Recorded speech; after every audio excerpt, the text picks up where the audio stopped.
ಇವಾಗ ಕನ್ಯಾ ರಾಶಿ ಬಗ್ಗೆ ಹೇಗಿದೆ ನೋಡೋಣ. ಖಂಡಿತ ಕೂಡ ಮಿತ್ರ ಮೇಡಮ್, ಕನ್ಯಾ ರಾಶಿಗೆ ಟೈಮ್ ಹೇಗಿದೆ? ಕನ್ಯಾ ರಾಶಿಯವರಿಗೆ ಈಗ ಚೆನ್ನಾಗಿದೆ ಟೈಮು. ಇವಾಗ ನಡೀತಾ ಇರೋ ಒಂದು ಜನವರಿವರೆಗೂ ತುಂಬ ಚೆನ್ನಾಗಿರುತ್ತೆ. ಆದರೆ ಫೆಬ್ರವರಿ ಮಾರ್ಚಲ್ಲಿ ತುಂಬ ಡೇಂಜರಸ್ ಆಗಿರುತ್ತೆ. ಬಟ್ ಇವಾಗ ಕನ್ಯಾ ರಾಶಿಯವರಿಗೆ ತುಂಬ ರಾಜಯೋಗ ಅಂತ ಹೇಳ್ಬೋದು. ಯಾರೆಲ್ಲ ಕನ್ಯಾ ರಾಶಿಯವರಿಗೆ ಮದುವೆ ಆಗೋರಿಗೆ ಮದುವೆ ಆಗುತ್ತೆ, ಮತ್ತು ಮದುವೆ ಫಿಕ್ಸ್ ಮಾಡ್ಕೊಳ್ಳೋರಿಗೆ ಕೂಡ ಎಲ್ಲೋ ಒಂದು ಕಡೆ ಮದುವೆ ಫಿಕ್ಸ್ ಆಗುತ್ತೆ.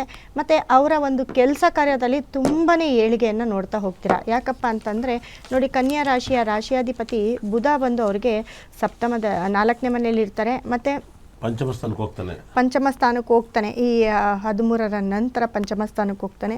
ಹಾಗಾಗಿ ಮತ್ತು ಸೂರ್ಯ 12ನೇ ಮನೆ ಸೂರ್ಯ ಕೂಡ ಒಟ್ಟೊಟ್ಟಿಗೆ 4 ಗ್ರಹಗಳು.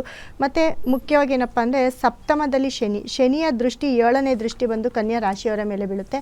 ಅಲ್ಲಿ ಎಲ್ಲೋ ಒಂದು ಕಡೆ ಅವರ ಒಂದು ತಾಯಿಗೋ ಅಥವಾ ತಂದೆಗೋ ಸ್ವಲ್ಪ ಆರೋಗ್ಯದ ಸಮಸ್ಯೆ, ಅಥವಾ ಅವರ ಒಂದು ಲೈಫ್ ಪಾರ್ಟ್ನರ್ಗೆ ಒಂಚೂರು ಆರೋಗ್ಯದ ಸಮಸ್ಯೆಯನ್ನು ನೋಡ್ತಾ ಹೋಗ್ತಾರೆ.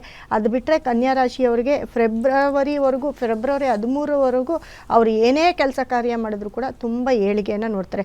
ಅದರ ನಂತರ ಫೆಬ್ರವರಿ ಮಾರ್ಚ್ ತುಂಬ ಕಷ್ಟಕ್ಕೆ ಅವರು ಕೂಡ ಸಿಕ್ಕಾಕೊಳ್ತಾರೆ ಕನ್ಯಾ ರಾಶಿಯವರು. ಕನ್ಯಾ ರಾಶಿಯವರಿಗೆ ಟೈಮ್ ತುಂಬ ಚೆನ್ನಾಗಿದೆ ಮೇಡಮ್ ಅಂತ ಹೇಳಿದ್ರಿ.